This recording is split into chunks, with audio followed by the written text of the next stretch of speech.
Con nosotros en el estudio de Telesur, Íñigo Errejón, analista de estos importantes comicios que se vivieron ayer en Venezuela. Íñigo, muy buenas tardes. Hola, buenas tardes, gracias por la invitación. Muchas gracias. Pues en primera instancia preguntarte, este resultado, esta victoria para el chavismo, representa que la población refrendó el proyecto bolivariano.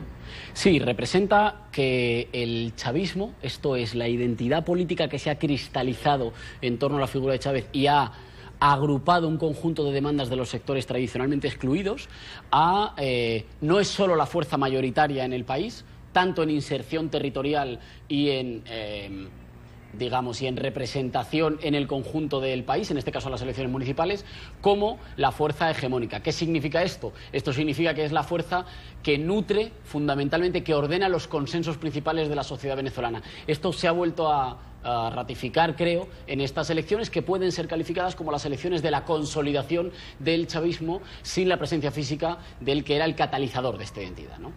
Íñigo, se hablaba también de que estas elecciones eran el plebiscito del gobierno de Maduro. En este plebiscito también resulta triunfador este proyecto que ya había presentado, que ya había comenzado el comandante Hugo Chávez.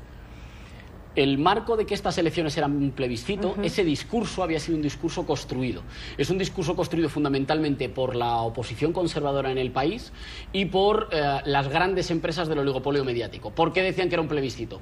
Porque se suponía que en Venezuela se estaba en presencia de un gobierno deslegitimado, que había un clamor mayoritario de la población para impugnarlo. Sin embargo, estas elecciones eran unas elecciones para cargos municipales, y menos mal para quienes hablaron del relato del plebiscito, porque si lo hubiese sido, el resultado hubiera sido que el chavismo habría ampliado en 6,5 puntos, es decir, habría ampliado en 5 puntos y en 675.000 votos la ventaja frente a la oposición. Es también, ya digo, una derrota de quienes trataron de construir esta narrativa que escuchamos frecuentemente de que siempre se está al borde del colapso en Venezuela y del fin de la conducción, digamos, democrática del proceso revolucionario.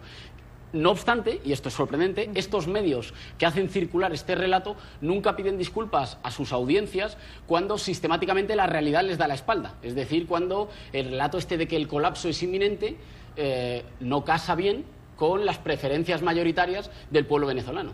De resaltar también, Íñigo, la victoria del chavismo a pesar de la guerra económica que enfrentaba el gobierno de Nicolás Maduro durante semanas, y también de una serie de acciones que se vivieron previamente a esta elección, como los apagones eléctricos, Íñigo. Claro, en realidad todas esas medidas han funcionado como un boomerang para las oligarquías venezolanas, como ya le sucedió en 2002 y 2003.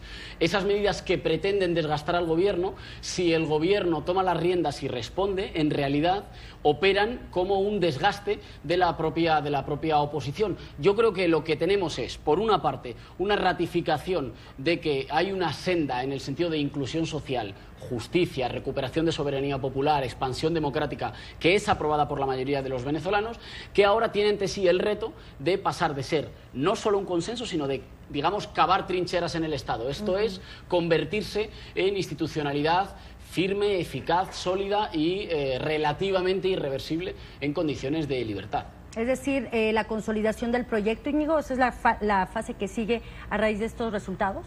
Claro, un proyecto en libertad nunca está cerrado, depende de la voluntad de los ciudadanos y ciudadanas, que se manifiestan, además en Venezuela, con mayor intensidad que en ningún país de democracia liberal.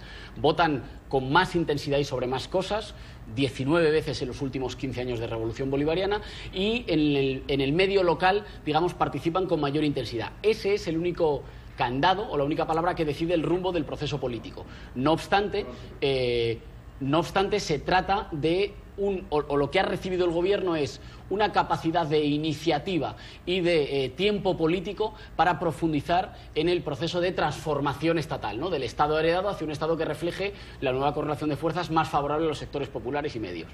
Bueno, pues te agradezco mucho por este análisis, Íñigo, y bueno, pues volveremos